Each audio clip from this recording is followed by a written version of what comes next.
Hey guys, it's good to be back.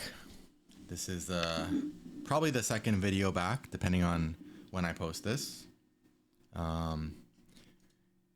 Okay, so they're splitting right away. They really don't want any kind of moyo happening. Okay, well, let's just enclose two space so that it makes them have to extend. If you go one space, then they could technically still have room on both sides and they could play away. Let's just be simple. Yeah, how's it going? What are you guys studying right now? Are any of you, working on a kind of a particular arc of your study? A particular, like, are you focusing down on a certain subject or opening or something? So if I respond, it does make this going in stronger. Maybe I'll respond. Okay, that's fine. That's not a bad trade. That's an okay trade for us. You don't have to respond because even if black played here, you could play here. So that's why I pondered it. And now I'll go ahead and approach this most empty place. You can approach here too, but if I approach here, black might just enclose this. And then even if I press here and and make a wall, my wall would be very limited because black already enclosed over here. And this is the area, the emptiest area of the board where black would love to be the one developing. So yeah, that's kind of the tiebreaker between the two. I'm going to show you guys how to stay out of complication. I have a lot of this kind of stuff where it's like special simplifications I've come up with, not only for myself, but for you guys and for my students. In my case, I would probably just go ahead with the press because I know it decently well. But okay, so this one, if so you could push and then do a pincer and try to attack this one, maintain your role as the attacker by staying ahead with pushes, and basically make back the territory you give black here by making territory over here. So you can push, and that's especially a good option if this is your position over here, but still sort of possible if it's black. It's just a tougher one. I'm gonna show you guys something kind of neat. It's not always the most optimal, but I'm gonna go here. Black is probably gonna play this one thinking, hey, I'm gonna cut you. But it's not as good for black as you might think. In fact, sometimes it's actually better for white. I've checked it with AI before, and it kind of goes back and forth. It depends on the board. But notice that we settle very nicely and easily, and you have no complications. Those of you who don't want to deal with, the fights and stuff, this can be an attractive option, particularly on a board where letting black have some thickness here is not necessarily so bad. So you should pick the right board position for it. But notice that our corner is quite large. It's quite a large corner. That's why it can be okay. Normally when white attaches into the corner, black should always hane here. Especially to help the pincer do its job to make white not have a base and then keep the corner territory too. So what's making up for the fact that we got cut off here is two things. Number one is the size of the corner we're getting, and the sente too. And number two is the fact that black's stone over here is also very, very close to his wall, or to their wall, which is over concentrated, right? So those factors make this cutoff stone not as bad as you might have originally thought. And now that black has a huge wall here, naturally we want to play somewhere here. So I think high or low here is probably both fine. Even if black caps, we just take territory. We're not really worried about this. I'm going to go high here though. I feel like it just sort of looks right, I think. But I think low would have been very, very fine as well.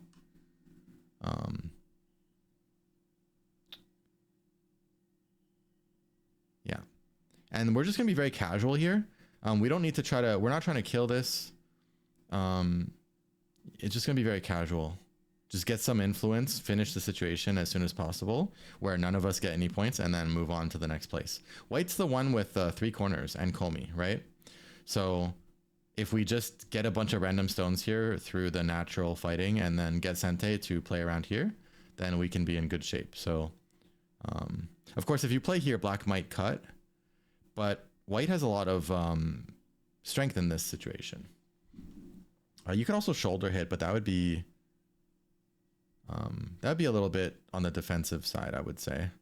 We have a lot of options. I guess sticking to the theme of our simplification here, and I'll show you guys the rest of the variations real quick when we review. So stick around to the end, right? Let me know if you guys like that stuff, actually, like ways to avoid complicated now starts. Like pincer and crosscut type joseki stuff, ways to avoid those complex fights and reading while still not giving up much, just like half a point or less, for example, or 1 point. I can show you guys those. Let me know if you guys want to see more of that. So sticking with our theme of simplification, maybe a 9, less cuttable shape 8, is in order. 7, 6, 5, 4, 3, 2. Okay, 1. We'll play the shoulder hit after all. This is going to be very defensive and a little bit helping black get stronger. But okay, black actually didn't do any pushing. They actually should have pushed us to break off our connection better. So I think just blocking here is actually going to be... Our weak group is going to turn into thickness. That's looking kind of nice, 9, if you ask me. 8, 7. Even though 6. black can play another move here and get a little bit of territory, it's like severely flattened, and then their wall is not, you know, doing much. So if we have a push here, it means that when it goes 1, 2, 3, 4, we could double Hane. So we could lose the timing for that push if we 9, wait till later. 8, 7, 6, 5, 4, 3, 2, 1. Sure. It's a very bad exchange when you don't need to do it, because there's other moves that white could have had here. But it might be an important one here, like I said, for the double Hane. Because I also wanted to keep our wall rock solid and free of cuts for the future. Yeah. So we have this wedge and we have this double Hane. This double Hane seems way more useful. I don't want to go here. That's the thing. I don't want to lose so much territory by going here. That's why I prepared this and then doing that.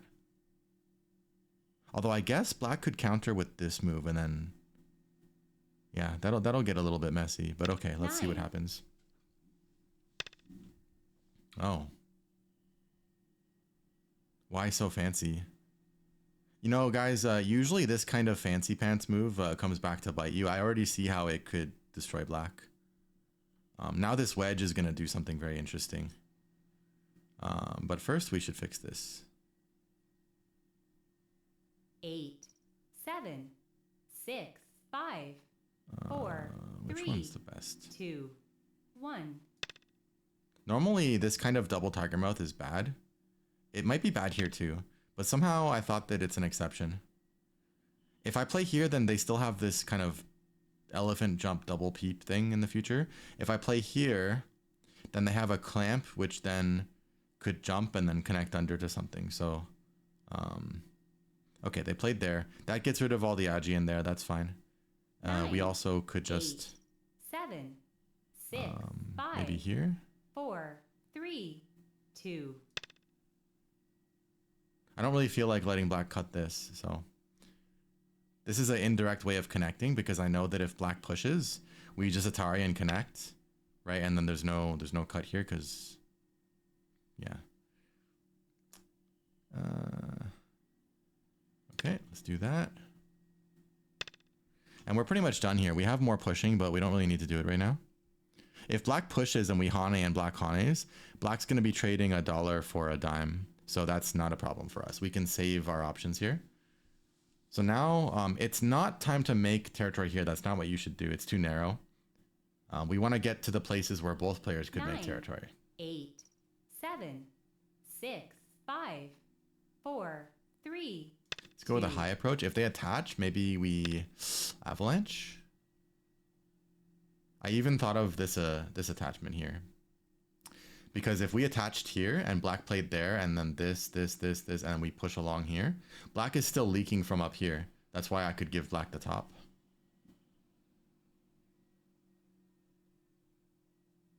Nine. Can I make a 8, special case? 7, 6, 5, 4. I'll 3. stick with the usual move.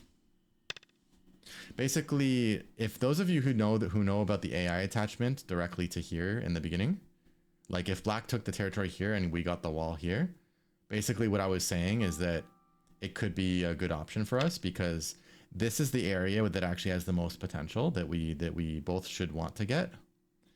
And so even though black gets a really good corner, we get this side and black also is leaking from here, which lowers the value of that side. So that's why I think even in that case, the AI style attach could have been a good option.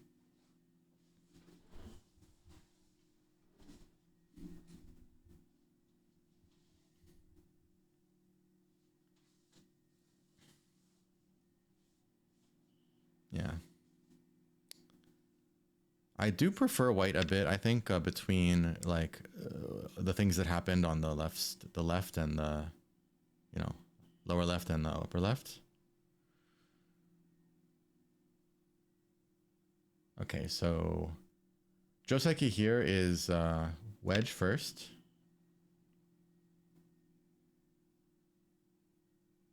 If black Atari is there, we switch to this Atari before we connect that one.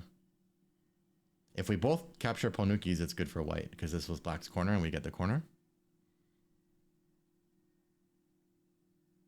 If black Ataris and you connect here, black can sometimes choose to extend out here and then let you take advantage of those cuts and do sort of like a trade. So yeah, so this is, especially if we want this side, right? Then this is the time to do this one.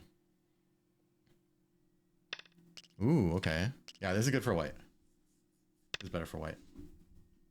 Doesn't matter that black can play here first. It's still better for white because we got the corner. We got thickness and corner and they only got thickness. And their thickness is facing thickness. It's like really inefficient. I don't see much of urgent stuff that we want to get to. 9. So 8, we can just be 7, casual around here actually. 6, 5, 4. Just here. 3. And then maybe even this one. 15-point edge move.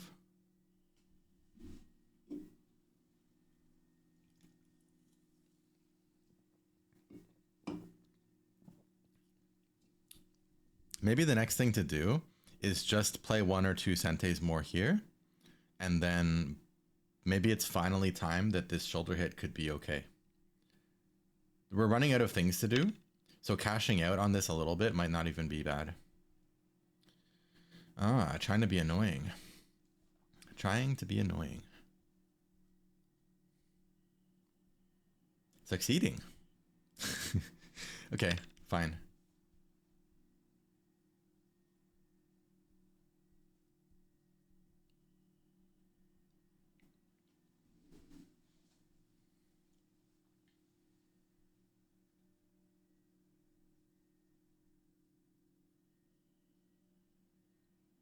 Now what? Now what? Yeah. So we want this one, but yeah, the Hane is a little too tempting. So we're going to have to take that.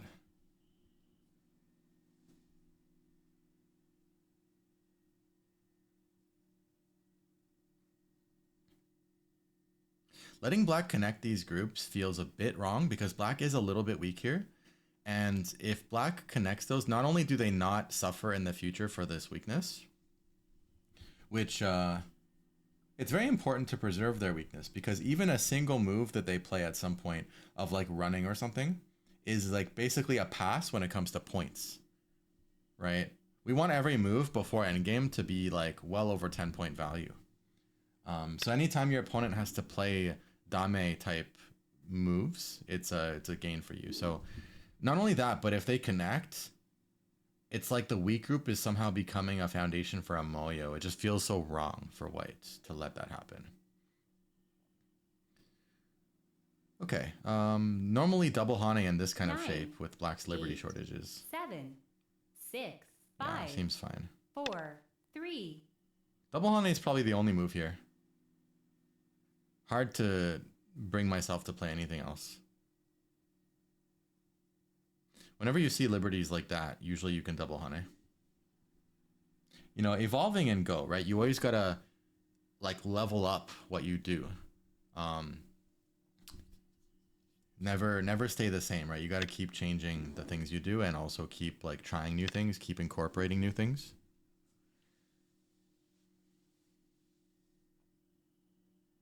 You also really don't want to play any automatic moves. The thought of like the concept of automatic moves where you just click it quickly, or it's like, oh, of course I have to go here, or they peep you, oh, of course I have to connect. No, like that's the enemy of improvement.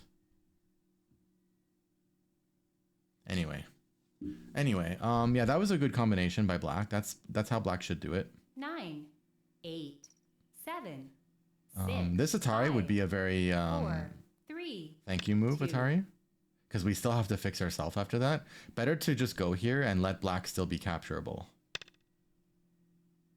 Yeah, so now black could do that. It is giving black a bad shape though. Black's plan might be that we get vulnerable here, but probably we're fine. Dun, dun, dun, dun.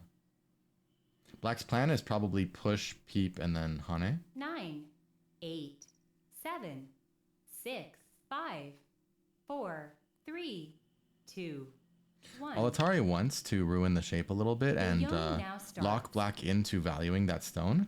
Because later on, if we're already alive in the corner, then black might choose to give up that stone and preserve this part. On the other hand, if black right now gives up that stone, black's going to be very weird with the last few moves, and it means we won't have to even block here right now because 9. we'll be alive. So making black invest in that is a really good order of moves, I think, before we come back and play here.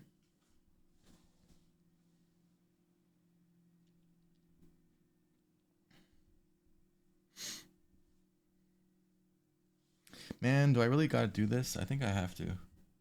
9, 8, 7, 6, 5, 4, 3, 2, 1.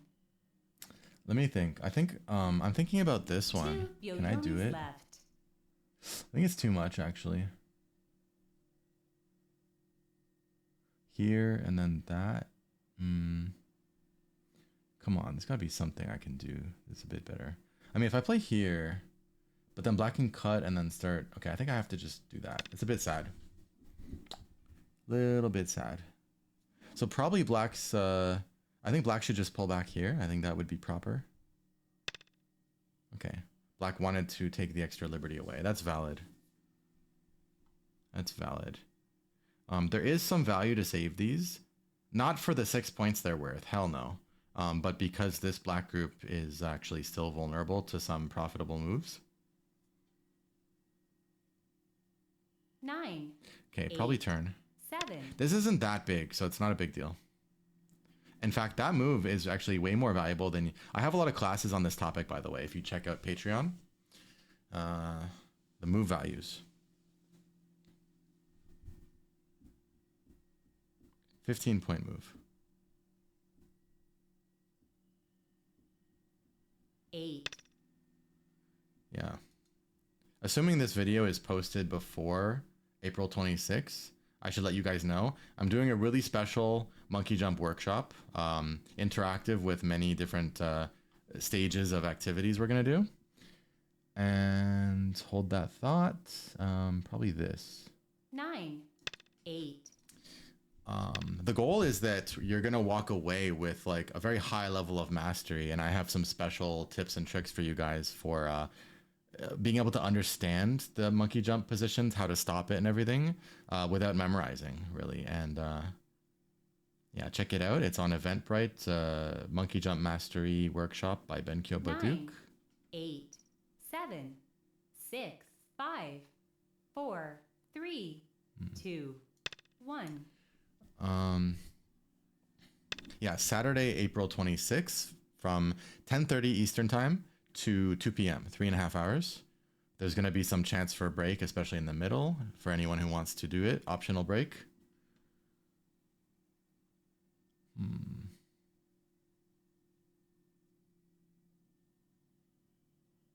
9, 8, 7, 6, 5, 4, 3.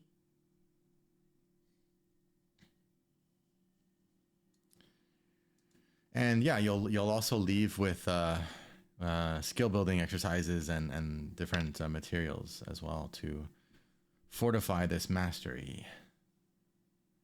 But yeah, while spots last, go ahead and sign up.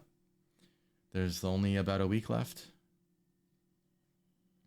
So it's either this extend or this extend. This one is quite a vital point because black would get 8, sente there. 7, 6, 5, 4, 3, 2, 1. Okay, this one seems extremely valuable that black didn't take it yet. But then now I'm seeing that black has this potential clamp. Okay, maybe it's a little bit nonsense right now because I can go forward. That's good. I mean, the Hane here is painful enough. The fact that I have to maybe extend. Yeah, 9, I really wanted to play 8, here to emphasize 7, this group's weakness, but 6, 5, 4. but this 3, like black 2, getting this one, it just felt so 1. big, especially in the future. If I play another move, there could be potential here. 2 It seems like a very left. big difference for the future. Even like black's thinness around here too, the big gap. Yeah, somehow black getting a Hane here was going to be huge.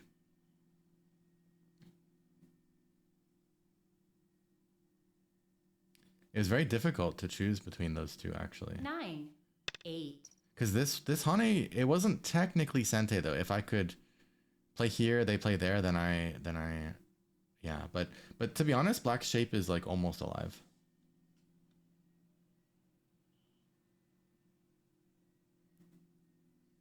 Now we have to just take the pain here, I think. 9, 8, 7.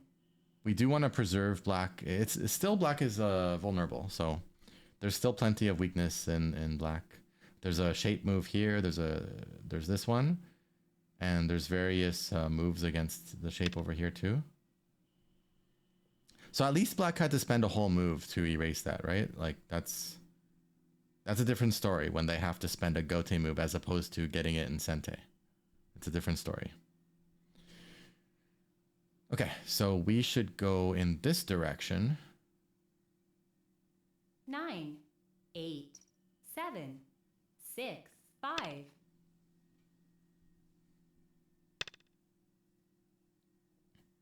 And I guess this is a nice way to just march this way and just erase more of this, right? So yeah, that's a good little attacking outcome. Now, realistically, black is almost ready to start ignoring us. But I think that there's enough value actually just to play here again. 9. Especially if we don't want to 8, come under attack 7, too, then I think it's even more 6, 5, reason. 4, 3.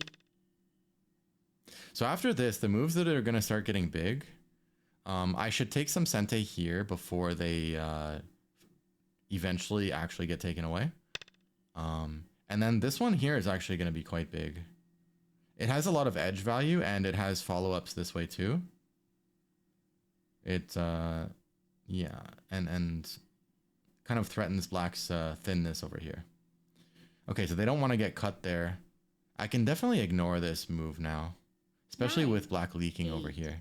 7, 6, 5, 4, 3, 2. It's time to play this knight's move. If I attach in there, that's going to be really annoying for black.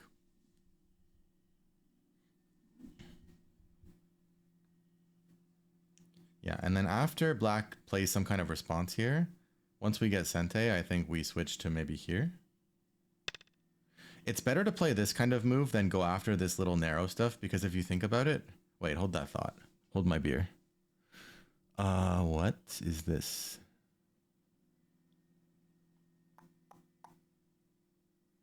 What is this?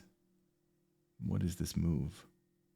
9, 8, 7, 6, 5, 4, 3, 2, 1. Is that a move? Wait. Last Byoyomi. My Tsuji senses are tingling. What if I just attach in, dun dun dun, dun dun, and then Hane here? And then like black is out, but I'm also destroying black's area. And I have support from that side. 9, 8, 7, 6, 5, 4, 3, Okay. 2. I decided to 1. simplify with this because if black had originally played here, right? I was probably going to, whoa. I was going to just force here and Tanuki anyway. So black always could have added this and made me extend.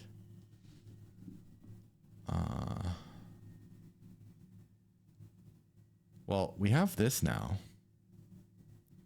I mean, they're doing something here. I should probably take advantage as well. 9, 8, 7, 6. Yeah, I can't just let them get away with everything.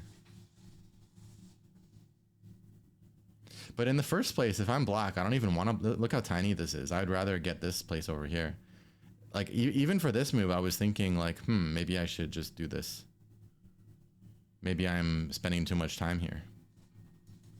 9, 8, 7, 6, 5, 4, 3, 2. Yeah, the more I look at this, the bigger it seems, actually. I really, really want to play here. Yo-Yomi. I probably should have just played there in the first place. I mean, there's a little bit when I'm playing weaker players, like I'm a big proponent of trying your best not to play the player because it kind of poisons your go and like even your improvement. But 9, it's difficult to do 7, that 100% 6, when you're not 5, playing your own level. 4, 3, 2, 1. Very difficult.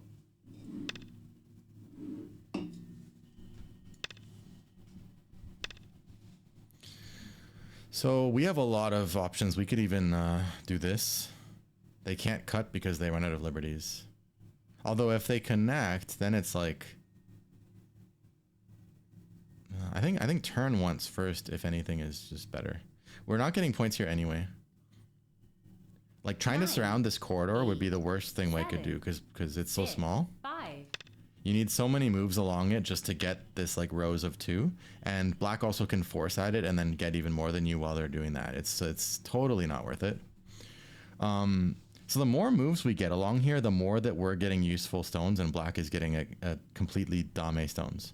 So if black wants to just keep this up with me, I'm down.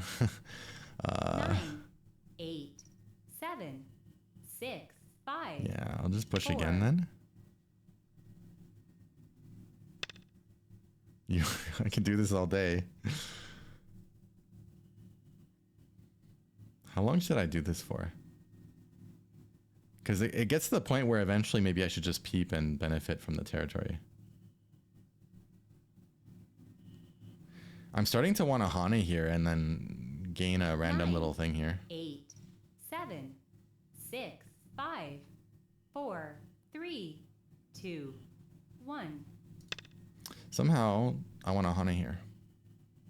Maybe this is still bigger, but if black jumps here, it feels almost like Sente. Okay.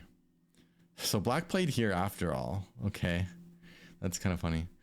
I can actually attach here because if black wedges, I can Atari and then capture all that stuff. So I can even do this. 9, 8. That means that when black Hanes, I can also double Hane. 5, 4, 3. So I don't think this move is big enough in the normal sense, but it's doing things to black's liberties. It's enabling the double Hane here, and it's also starting to bother black's entire formation. And like, to be fair, it does destroy 9, a chunk over here. So overall, I think 7, it was okay. 6, 5. Again, maybe this move 4, is just like 3, screaming. Maybe 2. this is just a bigger move.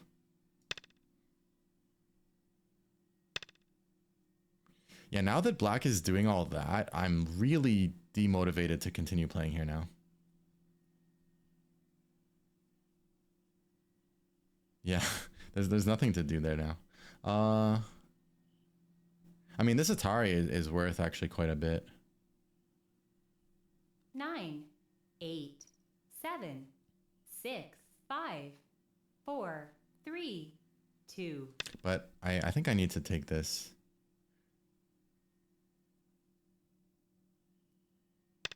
Yeah, that Atari is a very big sente though. It's actually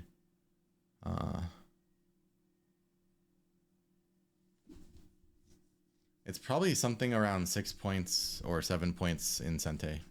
It's quite big. Right, so we can definitely consider this this double hane. 9, 8, 7, 6, 5, 4. Any chance that black gives up these stones to get that one?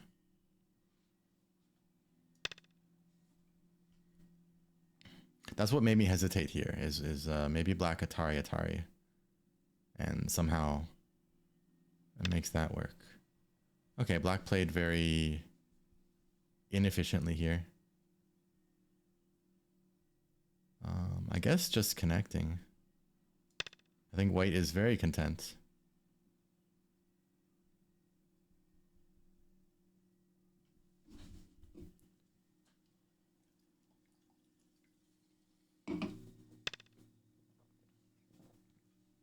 It's points. It's not sente though, but it is points. I would have wanted to push there very soon.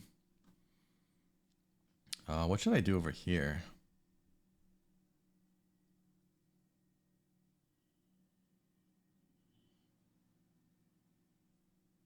Nine, 8, 7, 6, 5, 4, 3, 2, 1. I couldn't figure out what to do here. It's actually kind of complicated figuring out the... Okay, well, all's well that ends well then.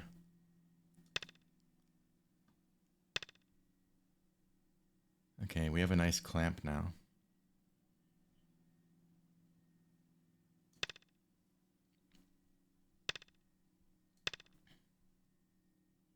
That's already a gain because now when black plays here, it ends in gote for black. Whereas previously, if black played a diagonal and we block, black would have been able to then play away. That's already a gain even if you don't save that stone. So, what's big now?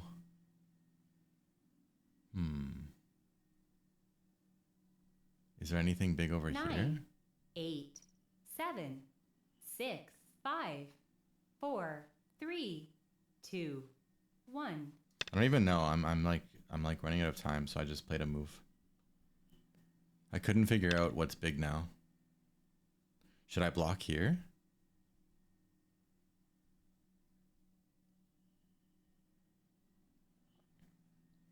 This one's less than 10 points actually, because of this how the black shape is here. It might not be big enough. I kind of regret doing that, 9, but 8, 7. it was a time 6, Suji. 5, 4, 3. Yeah, that wasn't big enough actually. But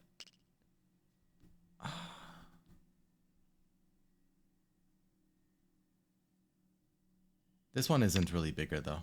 I think blocking here might have been better, and doing some moves around here might have been better.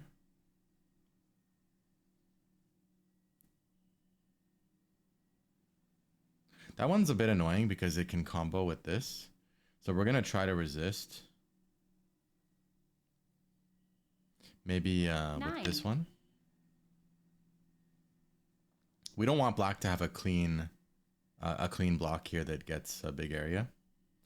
So we're gonna hane Atari and then come back and deal with this.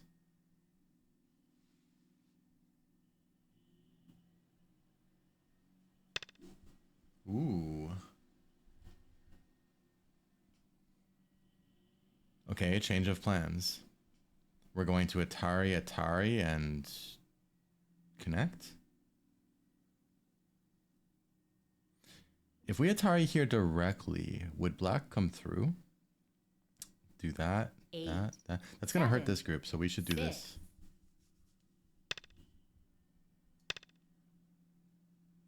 That seems okay. That's sufficiently damaging for black over here. And we get to push in a bit too. We also can have a peep here after, which is worth a tiny bit.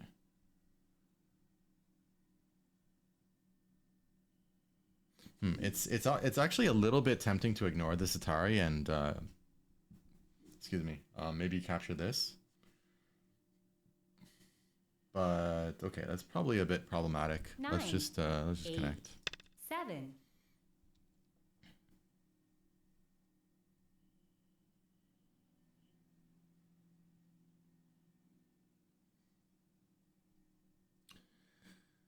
How big is this one? Okay, well under 10 points. Whoa, that is very aggressive. Okay, so black must be feeling bad. Because that seems quite aggressive.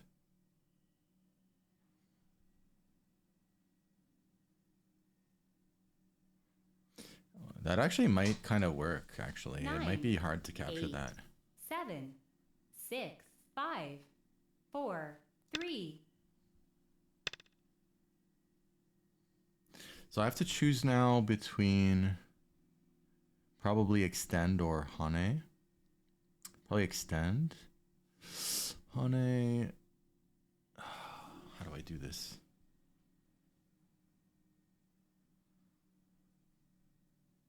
Nine, 8, 7, 6, 5, 4, 3, 2, 1. Not really sure.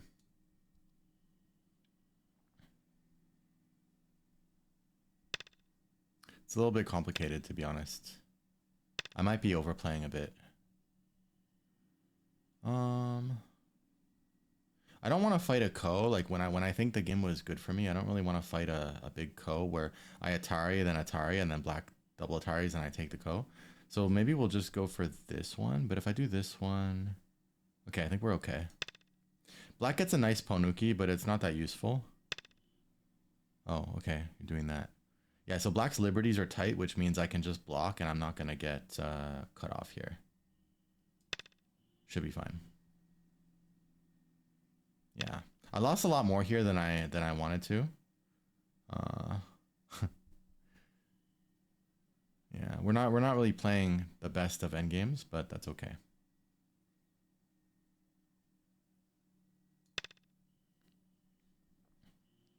Thanks to this liberty shortage, we are not actually going to get cut here.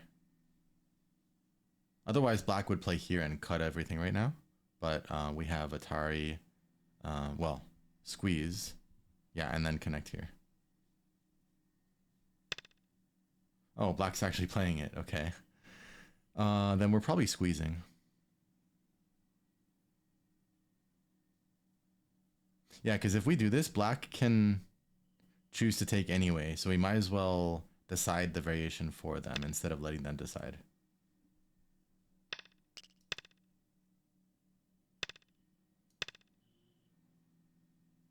Oh, you know what I could have done? I could have cut here instead of connecting. And then black's only way to make me connect there is to connect like this. Oh, I missed out on a Tsuji by accident. My bad. This cutting would have been a better move. It's a little bit different now. It's not exactly the same. 9, 8. Yeah, it's not the same. 7, 6, 5, 4, 3, 2, 1.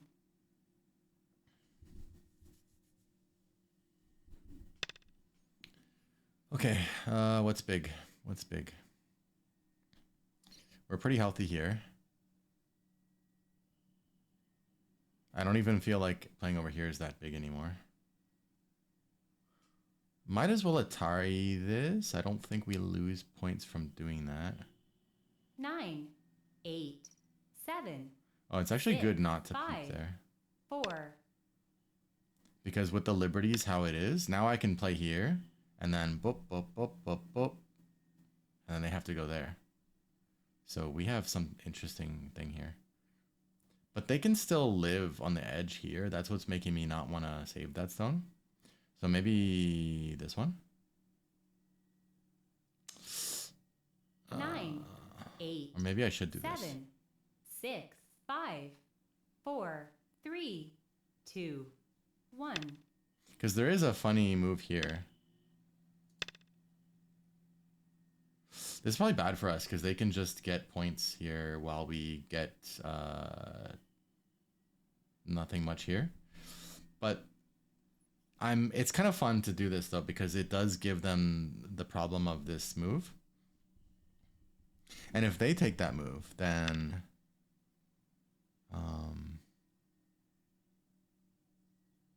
so we have to we can't play here right now because they can push and then Atari and then kill these. So we have to block. Okay, now the fun starts. Can we go here? And then there. And then cut. And then we have a snapback or a ko, maybe. Can they do anything else much? Yeah, this is definitely 9, the vital point. 8, 7.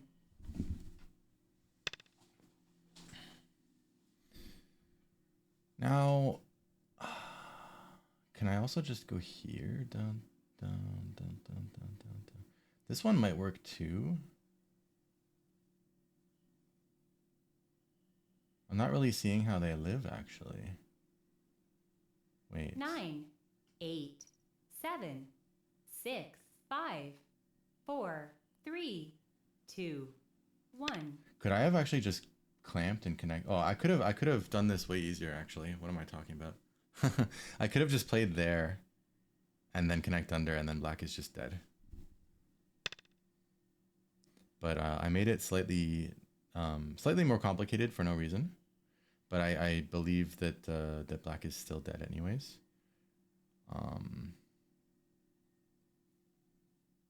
Is black dead? Is that a vital point? 9, 8. I think I can just 7, play here, right? 6, 5, 4, 3, 2, 1. Am I wrong? I might be wrong.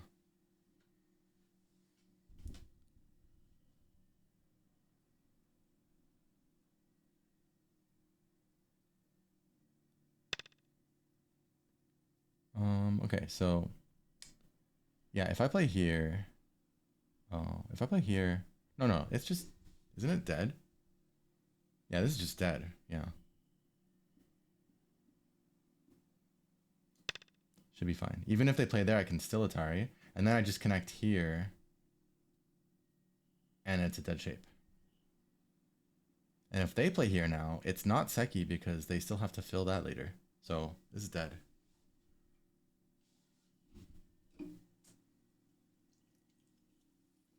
Nine, 8, 7, 6, 5, 4, 3, 2, 1.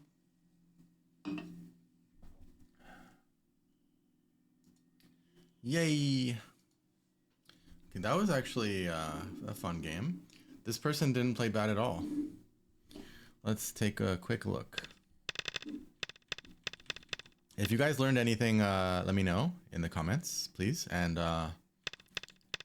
also, let's talk about this briefly, right? I have a bunch of these joseki complication avoidance things that I can show you guys, and you'll see them come up in some of the games that we play as the opponents play certain specific pincers. What I have for you guys, coming, you let me know in the comments if you want to know. And I'm probably going to do some, the Patreon study group that I run, $10 a month, 3 90-minute classes per month, plus access to interactive, plus access to all the videos, 100 plus, going on 100 plus now. You get also weekly homework and answer videos, a bunch of other resources, and access to the study group channel where everyone helps each other. Really, really good stuff. Only $10 per month. Also some member run events too. And all of that comes with BenKyo League if you sign up to BenKyo League, which is $25 a month. You get to play in leagues and side events and such. There's lesson time prizes, lessons with me, basically, which are you can achieve even with losses because they're worth points too. Super flexible in terms of, let me just go back to the game for a second. Super flexible in terms of the scheduling. No required game quota. We use optionally we use Calendly to do the automatic scheduling and emailing and all that. So you don't need to do it. You can also set up games just by chatting, but it's super quick and easy. And also we're international, and the community in the BenKyo League channels, the Patreon channels on Discord, on our Discord, discord.gg/BenKyo Baduk, are 24/7. And so BenKyo League, anyway, just to go a little further, you get all that study group stuff, the classes and everything. You also get 1 or more game reviews from me per month, as long as you play at least 1 main league game. And there's the prizes. What else? Yeah, prizes, titles, the fun stuff, the classes, the homework, the game reviews. Yeah, amazing community too. I think I would say BenKyo League is like the complete Go players pack, basically. You get the community, you get classes and the materials and game reviews, you get all the things. So strongly recommend that. And while we're plugging, let me just plug one final thing, which is, yeah, again, the Monkey Jump Workshop, April 26th, Saturday, 10:30 a.m. Eastern Time for 3.5 hours. Don't miss it. Yeah, spots limited, so sign up ASAP, I recommend, on Eventbrite. Monkey Jump Mastery Workshop by BenKyo Baduk. Okay, so let me show you what I was going to show you. Thanks for sticking around for that, if you're still here. Right, so over here. Yeah, let me know if you guys want to know more of this simplification stuff. But basically, we made this exchange, kind of like tempted black to cut here. And you can see that white's corner is quite large. More than 10-point corner, which was black's corner. And we get Sente to then come and reduce this. So this is okay.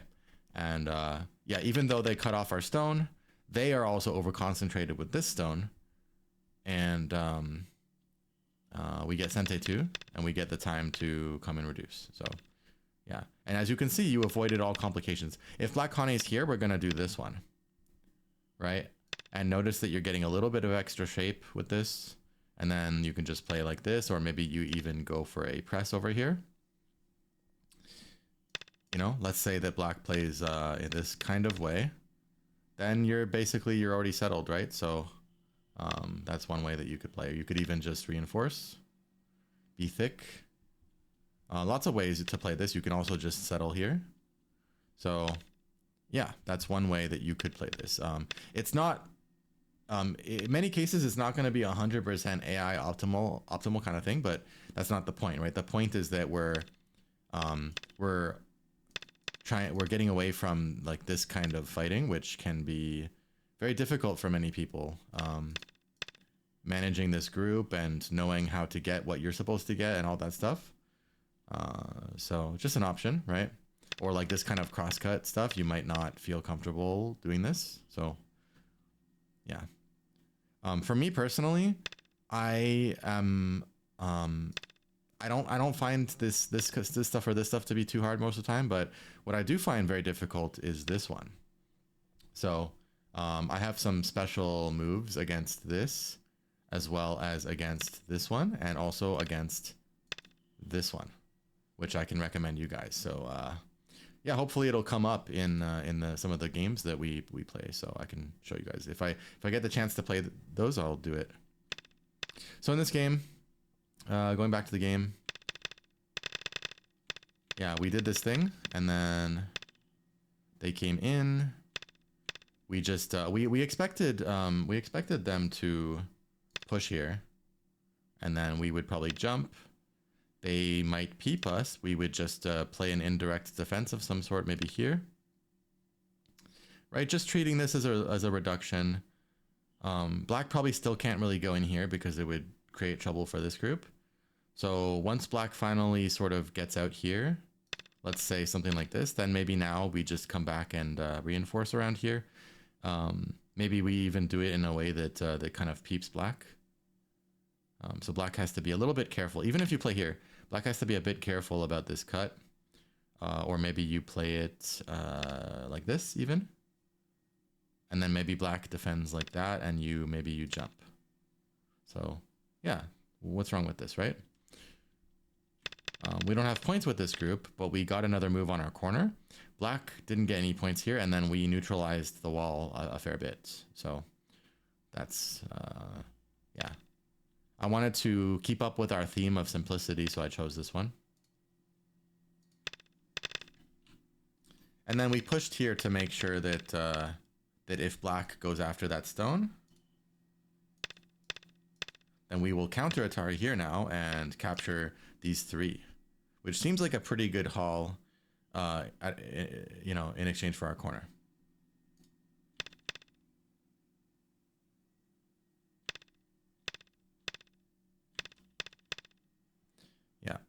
So I think this was pretty nice for us. Yeah, black is supposed to save this actually. And then we come back and play here. Black has to find a move that protects everything at once, which is going to be this one. That's Fox being annoying. Leave me alone. Ding dong. And then we can force here and like push here. There's an order of moves where you go here to make it so that this capture would cause a lot of danger to black, like this, or like black is losing these two. But it's not always the right way for white, because like you need the ladder. You also need to be like not caring about this side, for example. We know that this side is very important and that this side is incredibly unimportant, especially with this leak over here where black cannot really make much. So in this case, we customized it by making sure we push here instead of pushing here. Most of the time after this, most of the time when you play here, your opponent is going to want to extend here anyway to avoid Atari. If you really think that this is too small and too like not sente, you could just omit, right? You can always customize joseki to suit your needs. So if white needs to make sure to get something here, then white can do that. No one is ever forcing your hand to follow joseki to a T. That's how you keep yourself as a total amateur, right? Obviously we're all amateurs, but that's how you keep yourself as an absolute total amateur, is you don't let yourself go your own way or adapt anything. I mean, Go is actually about adaptability, right? Go is, every position is different, and we think of all the adapting and coming up with your own solutions that you do when we're not in joseki, right? Which is most of the time. That's what you actually should be doing in joseki. Yeah. This situation, the top side is terribly small. So this situation definitely calls for prioritizing the right side. So this is good for white. Yeah. Always double haunting. I'll always consider double haunting this kind of shape. You guys will hear me talk about this a lot, but let me know if you want like a dedicated video on this. But I have what I like to call a top-down system, where basically at all times, I mean, the goal of the game is to have more points, and we should always be doing our utmost to stay true to that main game objective, just like we would with any other game that we play, right? And so things like going after the most points and things like attacking and this is also why I think that for most player levels, besides maybe like total beginner and besides people who just need to go. So basically, I recommend focusing more on your opponent's weaknesses, if anything, compared to yours. You might have been taught differently, but in my experience, the people who play more ambitious Go and more like window shopping on the board before you check your wallet. It's like, what do I want? And then check if you can get what you want, right? Don't like limit yourself first, or I mean, they're two sides of the same coin. Like your opponent's weaknesses versus yours. What is it about yours that makes them more important to focus on? That's what your opponent wants. Your opponent wants you to go on the defensive. That's exactly what strong players try to do to each other, and also try to do to weaker players, is to put them on the defensive, because that's the best place to put your opponent in Go, right? Just like attacking is the best way to gain anything in Go, because it's like free stuff. So that's also why professionals and strong players like do a lot of trading and sacrificing, because even when they do have a problem, they try their best not to like just defend it, and you try to put the spotlight on the opponent's problems all the time. And anyway, the point is, like in my experience, most of the people who focus more on trying to play more greedy in a way, right? Like if you overplay, you overplay. Anyone can overplay in any way. You can also underplay, right? But if you underplay, you're already self-punished without your opponent doing anything. If you overplay, like you might not even overplay, but even if you do overplay, like you do something, it turns out to be unreasonable, your opponent has to notice, and then your opponent has to actually correctly punish it, which is not easy. And so they have to jump through a lot of hoops just to make you lose anything from that, right? And so in a lot of ways, offense is way better in Go than defense, as well as like offense is the best defense in Go. Like, how do you live inside your opponent's tight spaces, or when you're surrounded by them inside their moyo? You take advantage of their weaknesses. That's how you get enough sente moves to string together two eyes. Like, that's how that works. So Go really, really, really rewards offense and like this kind of the red side, let's call it, instead of the blue side. Like, if red is offense and ambition and stuff like that, and blue is like, you know, defense and humble moves and stuff like that, then Go actually really wants us to be like an extremely warm shade of purple. Not something in the middle. Not something in the middle. So yeah, how did we get onto this? I think we got onto this from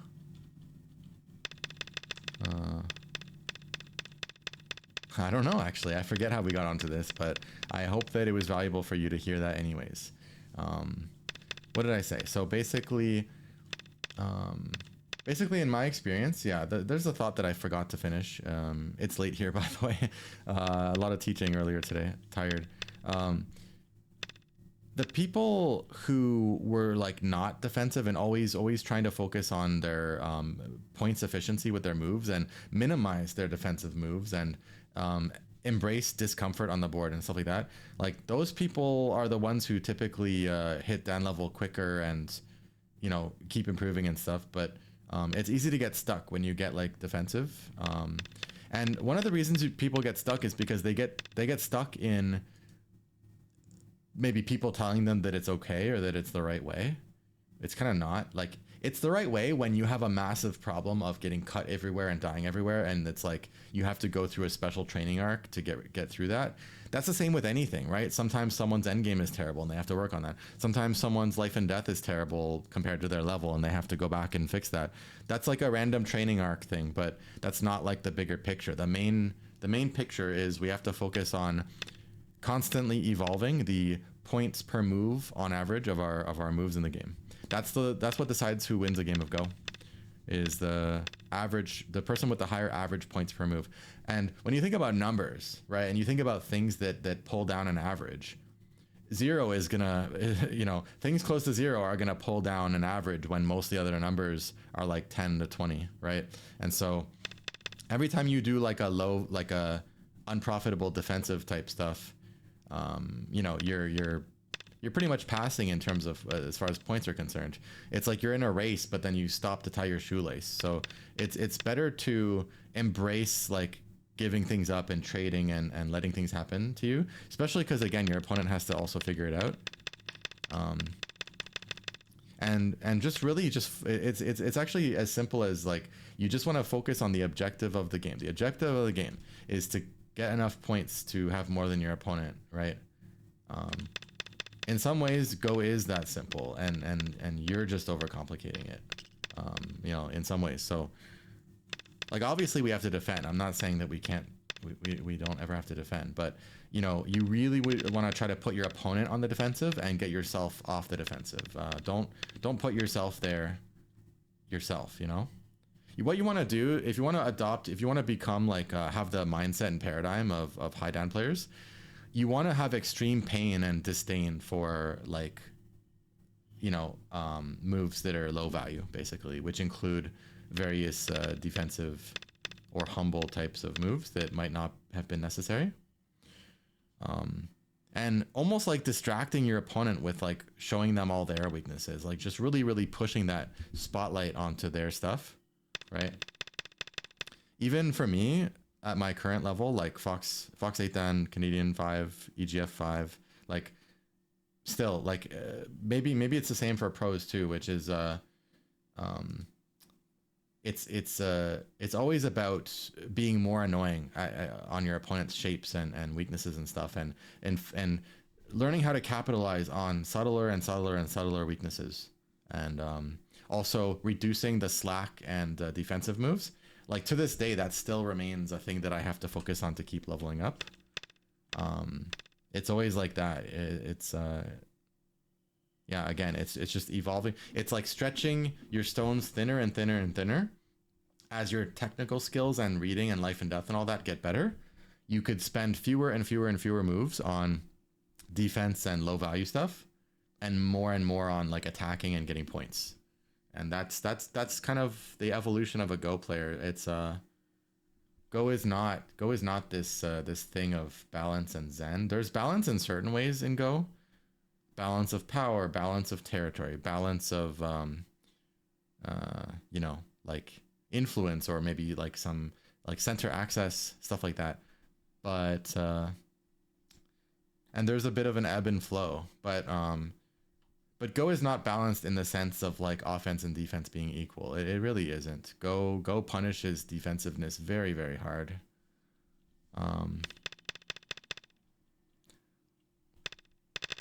Like often in the games I play in tournament stuff, even just one wasted move that wasn't quite necessary, which is low value for defense or connection or whatever, often like sets me back. So like it makes the game so one-sided, and they take control and don't let you get it back.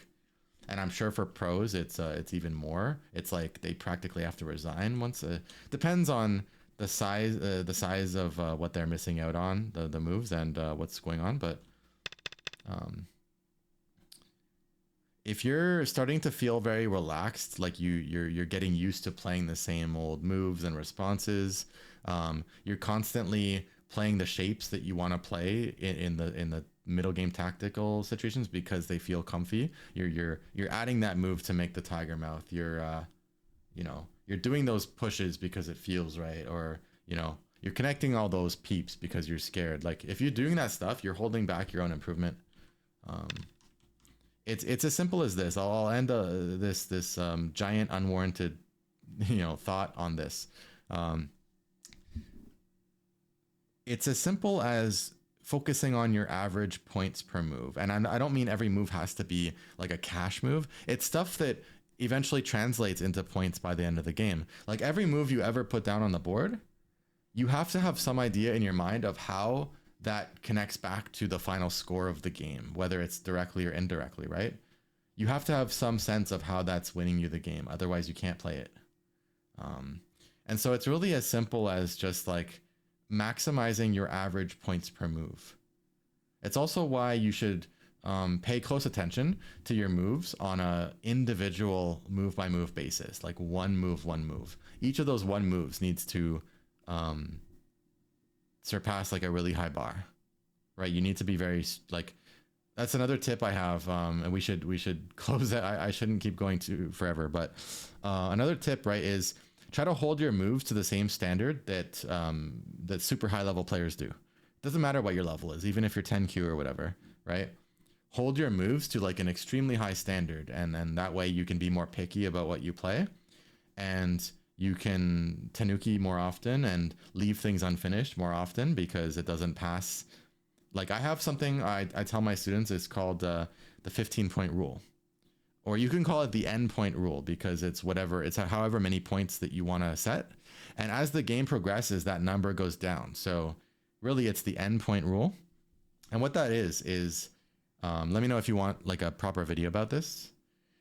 The endpoint rule is like you always have a certain bar that you're setting for your moves. So let's say that you're doing a 15-point rule, right? Most moves before we get to the end game are like 15 plus or at least 10 plus, right? Maybe 10-point rule is a good bar. And so you can now learning move values, right, is going to be really valuable for this. But even if you didn't study that yet, you still have a general sense for some moves of how big they are. And what really helps a lot is having a basic frame of reference. If you know even just a few common moves of like what their value is, then you can compare to them and ask yourself, do I think this move is more than that or less than that, right?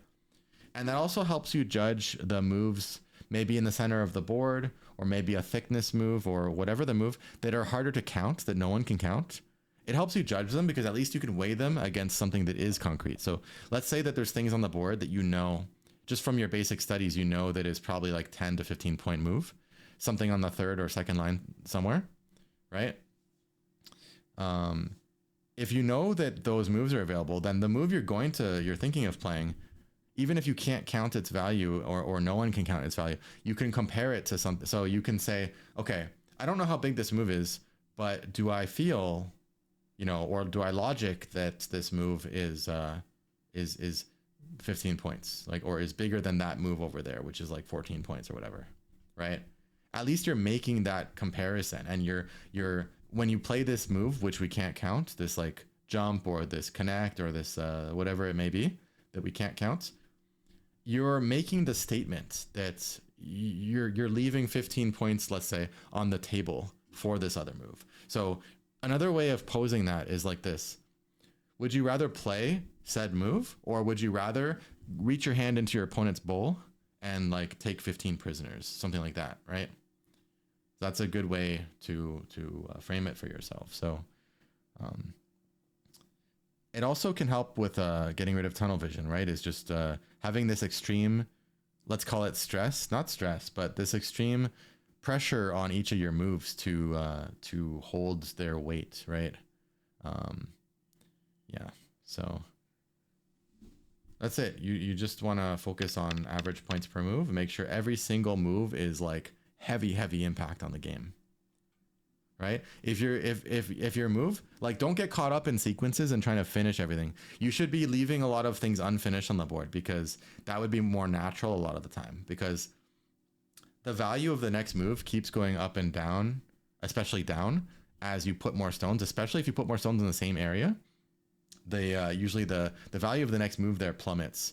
And Q players have this tendency of, like, based on how the shape looks or the situation, just wanting to like play it out and make it finished. But you're getting too caught up in the sequences and glossing over the individual moves. The individual move, like it also helps a lot. You can be so much more flexible with throwing away your plan on a single move's notice and making new plan every second, which is what strong players do. You can do that way more easily if you're caring less about like sequence and more about like one move. Like, is it big enough? Is it big enough? Is it big enough? Because what strong players do is that they just take the lemons and make the lemonade, like whatever life throws at them, basically. So it's like you're trying to get territory somewhere, but then your opponent denies it, and then you're like, okay, well, if you want to prevent it that badly, sure, I'll take this amazing wall. Or oh, you want to kill me that badly? Sure, I'll turn it into this amazing sacrifice then. Oh, you changed your mind? Okay, I'll change my mind too. Now I'm gonna live bigger than I originally was gonna live. Like, you just keep changing every single second. You don't want to hold on to any plans on the board because they can become obsolete literally in one move. And so this ever changing of plans and stuff, this goes hand in hand with looking at your moves on a very, very isolated basis and just judging the move by itself, right? Like, obviously its value is going to have to do with the other things on the board, but yeah, that's closer to how high level players play, right? They don't have huge biases in the different technical situations towards like I demand territory, or like, I'm making a wall here no matter what you do, and that's final. Like, that's not how strong players play, right? They'll keep pivoting if you give them a good enough deal. Like, if the price is right, they'll take anything. And so, yeah. Oh, so, okay. Well, we talked about a lot of stuff. Anyway, yeah, please comment and like, subscribe, all that good stuff. And I'll always answer all your comments. So yeah, I enjoy reading those too. And I'll see you guys in the next one.